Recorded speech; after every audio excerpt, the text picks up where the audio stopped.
indeed, we are live and welcome. Happy Monday, joyful Monday. You are always welcome here. This is Joyful Monday, and I am Joy Ruffin, your leadership and style consultant, signature style specialist, speaker, executive producer, TV host, and podcaster.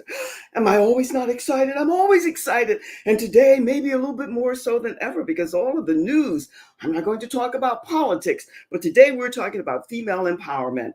And we have so much to share with you. So friends, before we get started though, my title just fits right in with that. And welcome. Leadership asks for individuality. So how do you stand out? Leadership is a capacity to translate vision into reality. Aren't we seeing the beginning seeds of that? And that was said by Warren Bennis, Bennis. And my friends, I always tie another one in with that. Leadership is action, not position. It's not title. Sometimes people get carried away with that. We have so much work to do, my friends. And our first responsibility is to ourselves. You know who said something like that? Jack Welch. Most everyone in business, corporate, professional business, and even entrepreneurial, they know of Jack Welch. He said, before you are a leader, your first responsibility and success is about growing yourself. And when you become a leader, success is all about growing others. Well, that's what my featured guest and I are going to be talking about today, because I'm telling you, we're talking about empowerment, and it's a great subject. We could also say that great leaders don't tell you what to do. They show you how it's done. They are the mirror, and they are the people who stand before you to present and project to you what it is that you might be needing. And that's really important. And as a leader, you already know much of what I'm sharing with you, my friends, but I'm going to be repetitive and repeat it. Leaders don't run with the crowd. They fly with the stars. We're talking about individuality and how you stand out. Always with integrity. Integrity is at the top of the line. You don't run with the crowd, and you find a way to stand out and fly with the stars. I love that. And this is another one. You're going to love this one too. I love quotes.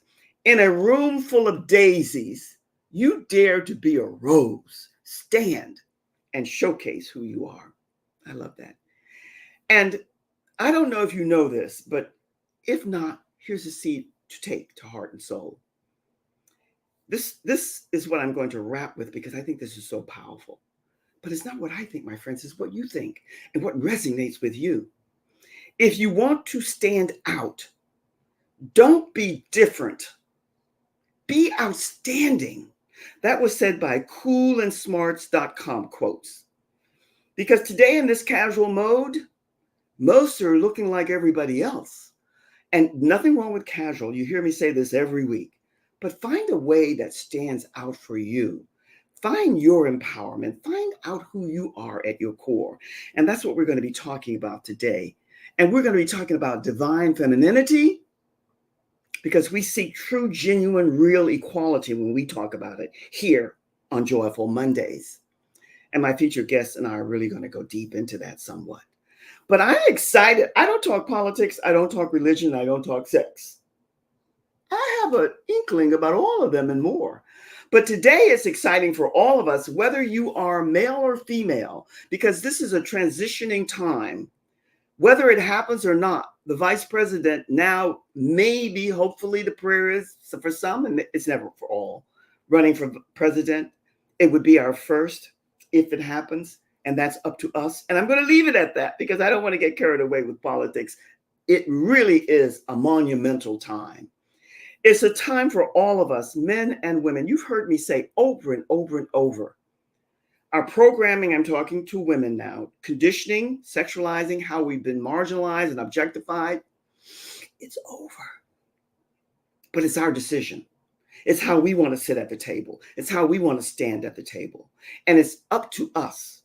And we are not going to fall in love and be madly in love with any, ever, and all, but we have to have a high regard and respect for a lot of different positions and stances. And when we do that, we're on our way to standing out and finding our individuality and standing out for ourselves, for who we are. And the copy, the comparing, the competing, those days are over. We need to meld together. We need to blend together. And as much as they say that you're going to love everybody and love all, it's not going to happen. But when you begin to realize who you are and stand in your glory and your power with an open heart, mind to others, receiving them, even if you might not agree, that's when true female, any empowerment comes to be. So I'm excited for us today. Now, my guest, I've known for quite a while. But before I bring her up, I want to take a quick little reset. And I want to speak to you about a couple of things. And then I want to give you a small introduction to her. And I'm going to talk, and we're going to talk. And you're going to love the conversation, that I assure you. So what you can do now is just join me.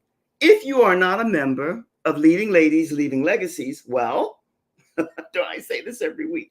Why not? It's a fabulous group of women, and we are building, we are growing. We are all about self-empowerment.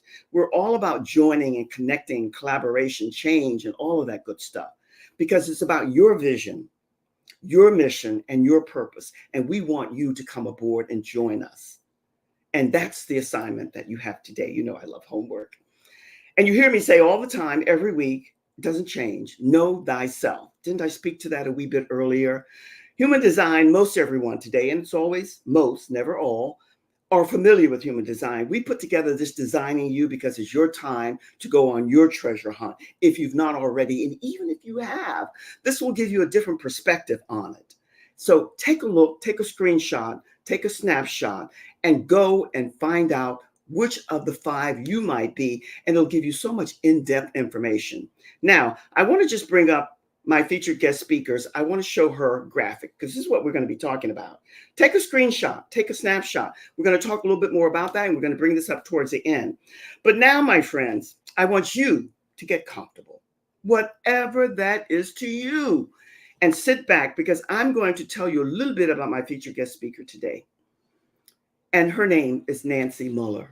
Now, Nancy is the founder of Mastering Your Beliefs. She's usually referred to in her circles as a sensei because she was a student, competitor, and teacher in the martial arts. And by the way, guys, if you don't know, I love martial arts. This is not how I came to Nancy. I found this out after the fact. But any and everything that involves the martial arts, I have a great appreciation for because of my limited knowing, and I learn more and more all the time. Now, Nancy has written 3 books. Her first book was Chocolate or Vanilla. Love that title. How could you not? And the second was Healing the Child from Within. And today we're going to be talking about the third one, Secrets in the Attic. So what you're going to do is just sit back and help me welcome our featured guest speaker today. There's so much to talk about. Sit back and help me welcome Nancy Muller. Nancy, hello and welcome. Hi, Joy. Thank you so much for having me. What a great introduction. That I loved your message. Very good. Well, it's all fitting, my friend, because it all relates to you. I love your title and what you do, Mastering Your Beliefs, because that's what we're about. You're also about female empowerment, and every book that you've written has something to do with that. Today, we're going to be talking about secrets in the attic. So before we get started, share with us a little bit about how you came to, I know it connects and relates to Secrets in the Attic, your book, but how did you get so immersed into the martial arts? Well, I got immersed in the martial arts because of the secrets I was keeping from my childhood. Secrets that included mental abuse, verbal abuse, physical abuse that escalated to sexual abuse by the age of 12. And being a child of the Bruce Lee era, I kept thinking, man, if I could fight like him, no one would ever touch me again. No one would ever lay a hand on me again. And so it was just all things martial arts, any movie I could watch, anything I could get on the subject. So when the time came for me to study in the martial arts, it was so exciting for me.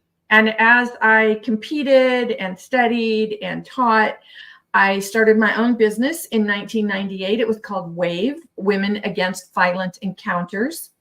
And the more I taught, the more women who attended my classes, I started to step back and say, okay, as a martial artist, what am I offering these women? Because Mhm. it's one thing to take a self-defense class, but it's quite another to study martial arts. Self-defense is something that you spend a few hours on. Martial arts is the way of life. So I was asking myself, what is it that they're glomming onto? What keeps them showing up every week? And I realized that I wasn't even paying attention to when I taught. I was also teaching them the non-physical aspect of it. So there's the physical aspect, which is the fighting and the protecting yourself. And then there's the non-physical, which is the philosophies and understanding the mindset. And that's how my business organically transitioned from teaching self-defense to the mindset work that I do today. I love that, Nancy. And thank you for that really phenomenal, eye-opening explanation, because Bruce Lee, most all of us are familiar with, and he was the one to take the martial arts and put it into the forefront. And my schooling and so many others, he brought it into the fore, and I just fell in love with the whole thing of what he did and how he did it. And so you took it in another direction, empowerment, because you speak to, and you spoke to just now, the mental, the verbal, the emotional, and physical abuse, and how to deal with it, how to relate. How did you come to the title Sensei, Nancy? How did that come about? Sensei is a Japanese word meaning teacher. Yeah. And the full description is, or definition is, before born, meaning my knowledge was born before your knowledge. So if I have knowledge of something that you would like to have knowledge of, please come to me and I will share my knowledge with you. Well, thank you for that. I never knew that. I knew that it was teacher, but I never knew that it was before. Yeah. Boom, boom, boom. That makes a big, big difference. You know, Nancy, we're here to talk about this fabulous book. You've written 3 books, and this third one, Secrets in the Attic. It's a fabulous book, and it's a book that every woman, and you know, they say that every, I've never bought into everyone, everything, and blah, blah, but yet I feel that every woman today, especially, no matter what level and what strata you're in, you need to read this book. So tell us about a woman's journey to empowerment and how you came to write this book. Okay. Well, actually, this is my 8th book that I've published. And how this book got started, I was in Ohio. I live in California. I was in Ohio, and my cousins were getting ready to sell my aunt and uncle's home, their parents' home. Their parents had passed away. So we were in the attic, literally. We were in the attic, and we were going through boxes and boxes of stuff that needed to be gone through. And we were having a really great time reminiscing and talking about childhood things that we remembered.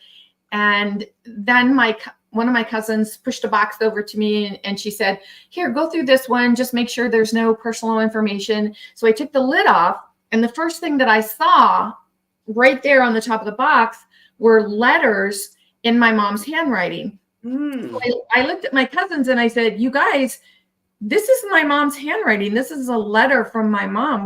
What is it doing in your mom's stuff?" And they said, "Well, I don't know. Let's go through it. Let's look. Let's check it out." So as we were going through the information in this box, we were finding newspaper clippings and birth certificates and death certificates and so much information about our family that the 3 of us prior to that had not had any knowledge of. Wow. And so we were looking at each other and we were thinking, whoa. And some of it was quite eye-opening. And my cousin said to me, "Well, I think I know what the next book you're going to write will be about." And I sat back and I said, "Yeah, and I'm going to call it Secrets in the Attic." So there you go. That's where I love it. It's a very catchy title, and it resonates because I think we'll talk about that, but there's secrets in every, no matter how open one might think that they are. But what were some of the secrets at that time that you and your friends discovered that you had no inkling of? What was some of that you discovered? Some of the secrets that you were totally, completely unaware of? Well, the impact for me was I had always grown up believing that my family, meaning me, my siblings, and my parents, were the have-nots of our family dynamics. There were 5 of us children. Everybody else had 1 or 2 kids. There was a lot of things we couldn't do. And because of the secrets that were happening in our home. There was a lot of things we couldn't talk about. People didn't want to be around us. I think people kind of generally knew something was off in our house, and so people didn't come around. So, I always felt like the not wanted part of the family. And as I was going through this box, I looked at my cousins and I said, well, looks like I'm not so much the crap of the family after all, am I? And they started laughing along with me. And the big, huge aha in this is about thinking that everything there is to know about your family dynamics, what you've been told, and how you have identified yourself for all these years, only to find out that that's not true. And then the most important thing is to remember it's not what happens, it's what you do with what happens. And that is where this book came into fruition, because this book was quite different for me in the sense that the previous books I had written were all autobiographical in nature, where I had shared, this is something that I experienced, have gone through, this is how I healed it and moved on, this is how you can do it. But this book is fiction. And this book, being written in a fiction genre, gave me liberty to bring more information into the storyline. Yes, I think that's one of the things that people are going to find fascinating when they start and they read the book, and based on after all of the interviews that you're doing speaking about the book. But Nancy, let's get to the nuts and bolts here. Why? The big question is why? Why did you have that feeling that you were among the have-nots? What gave you that feeling from within your soul, the essence of who you were at that time, that you felt you were part of the have-nots? What was that? Well, when you learn to keep secrets in your house, and I'm talking about things that, like there was never enough food in our house. We never had enough to eat. So obviously, if people came to our house, we tried to keep that from them. So you don't invite people over. You don't have them over. You don't have sleepovers. You don't get together. Then there was my father, who, there was no term for this at the time when I was little, but he was a sex addict. And so, of course, you don't bring people into that environment because, number one, you don't want them to know what's going on. Number two, you feel ashamed. Number three, it's just like keep the secret at all costs. And then it's everything that was going on because of those secrets and our family dynamics and how we were kind of, I won't say working together, because I think sometimes there can be trauma in a family that brings the siblings closer together. But in my case, the trauma in the family pushed the five of us in 5 different directions. Wow. That's fascinating. But when we talk about the have-nots, that's a terminology that comes to us, most of us, later in life. As a youngster going through this with your siblings, the 5 of you, when did you really, what age were you when you realized that a lot was lacking, that a lot was missing in your household? Were you 3, 4, 5, 6? When did it dawn on you that something was really amiss here in your household? Well, I can't pinpoint a certain age, but once you start going to school, then you have things like birthdays and holidays, and everyone leaves for the Christmas holiday, and they come back and everyone's saying, oh, I got this and I got that and I got that. And of course we got nothing. So you just learn to lie, basically. And, because you don't want people to know. Yes. But the big reason is you don't want them to know because you don't want to have to answer any questions. So you just learn to lie. And it doesn't seem like a harmful lie because, who cares if I said, oh yeah, I got new clothes. I mean, how does that even bother anyone? But what we really don't know at a very young age is the emotional impact that those lies have on us. Absolutely. So I might say, oh, well, I got new clothes and blah, blah, blah. But, inside I knew I was lying. And so then there's an emotional impact like shame or guilt or remorse. And it's that emotional baggage that we bring with us from childhood into adulthood. And then, of course, if we're carrying that emotional baggage, we will attract experiences and people into our life to fulfill those emotional feelings.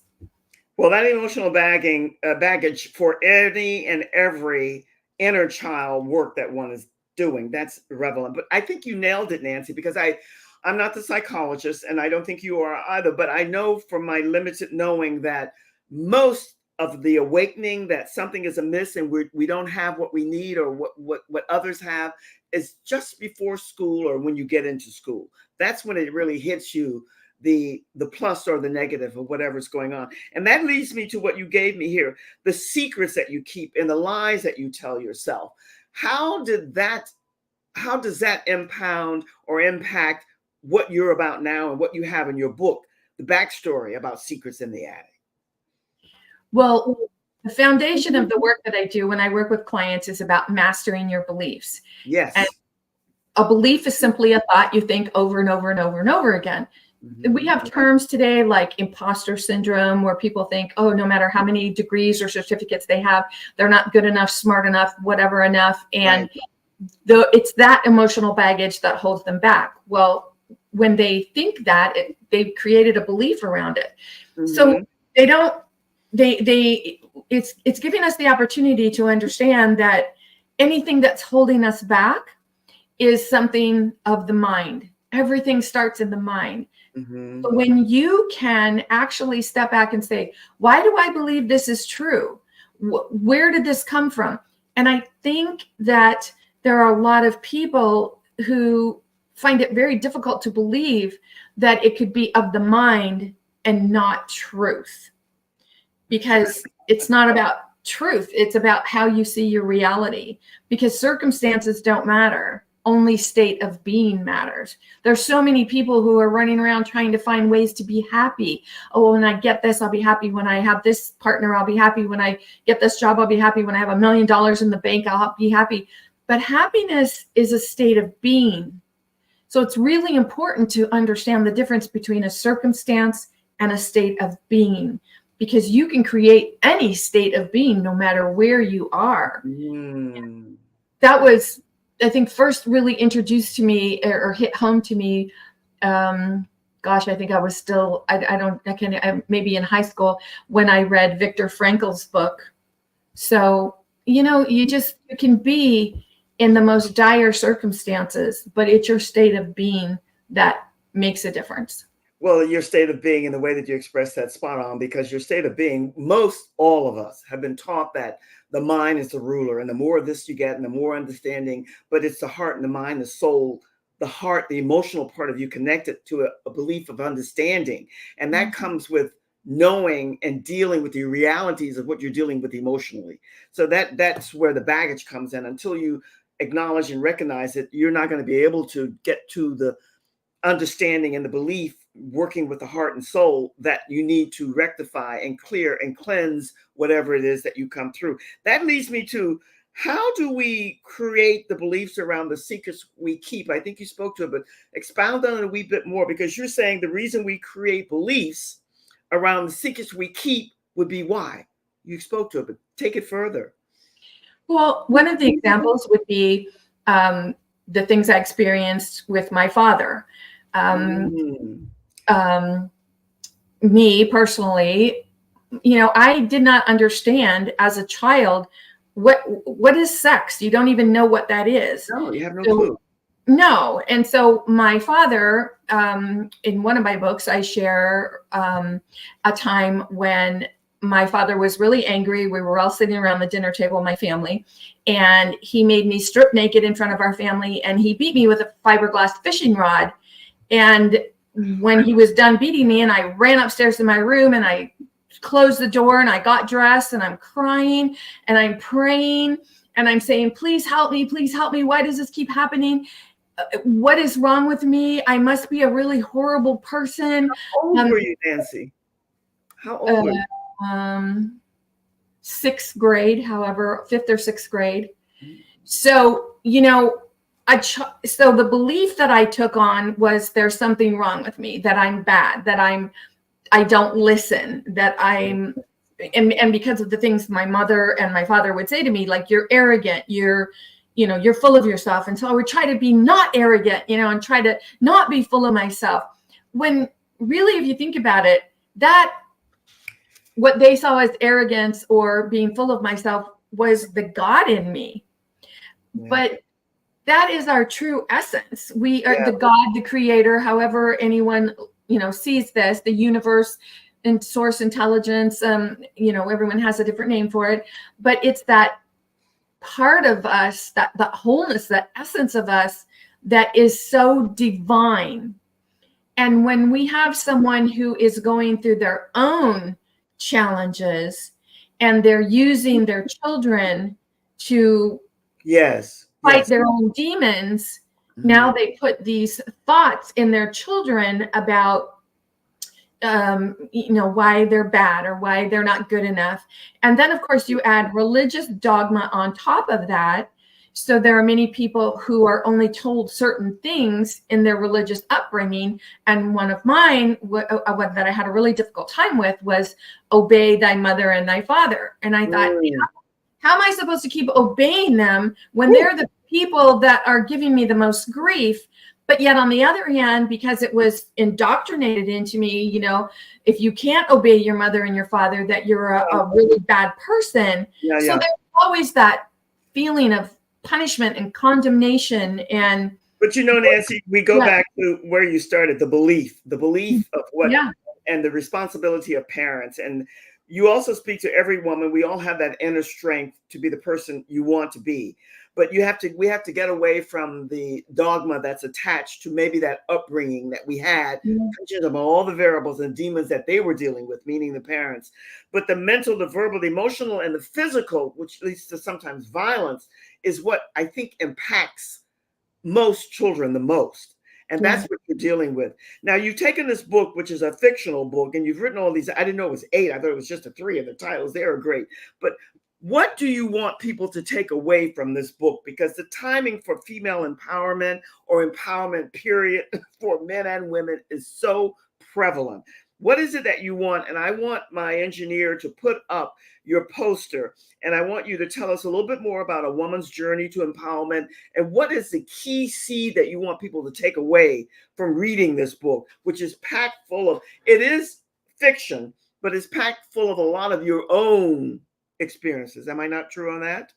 Yes. I do pull from a lot. Yeah. Yes. What I would really love for women to take away from this is, no matter what your situation in the present moment, if it's not serving you, meaning if you are anything less than happy about the relationship you're in, where you work, your body image, whatever you're feeling that you don't want to feel, whatever you're experiencing that you don't want to experience, you have the ability to change it. You have this innate power within you. And this is one of the things that I learned studying the martial arts and through all the teachers, the metaphysical teachers that I've worked with. We have this inner power. We all have it. And Jesus was teaching this. Jesus was teaching us that we all have this power within us. And so many of us think that we have to rely on someone else to take care of us. Nancy, this is the new dawn. This is a new dawning and the new beginning. I'm just honored that you're here to share this fabulous book, which I'm hoping that everybody will get to Amazon and every place else to purchase, because this book and what's happening, no matter what your political beliefs might be and your persuasion might be, this is a time for us to stand and look in the mirror and truly see who we are, because all that you're talking about, that power, it's there. Own it, and don't be harmful or hurtful towards someone else on all that other negative stuff. And that's what your book is projecting, and you share, and you've written it in such a way, fiction, a lot of people are going to think that this is a true kind of autobi, but you've made it where it's an enjoyable light read, but it also gives you a lot of fuel and ammunition. So thank you. It's over. What parting words quickly do you have for us? And we're going to say so long for now. Love who you are, no matter what. Love who you are. And if anyone tells you you're less than you want to be, love who you are. Nancy. This woman is powerful beyond, because she teaches what's in her heart and in her soul. So what you're assigned to do, I love homework again, is to go out and purchase her book. It is a great read. And friends, wherever you are, whatever you're doing, be well, take care, look after yourself first so you can look after others, and make sure that you make this one of the best weeks ever. Enjoy every single moment. That's what Nancy's sharing with us. Your power is within and is full of love and light. So use it. Be well and take care. Much love, my friends, from my heart to yours. Cheers.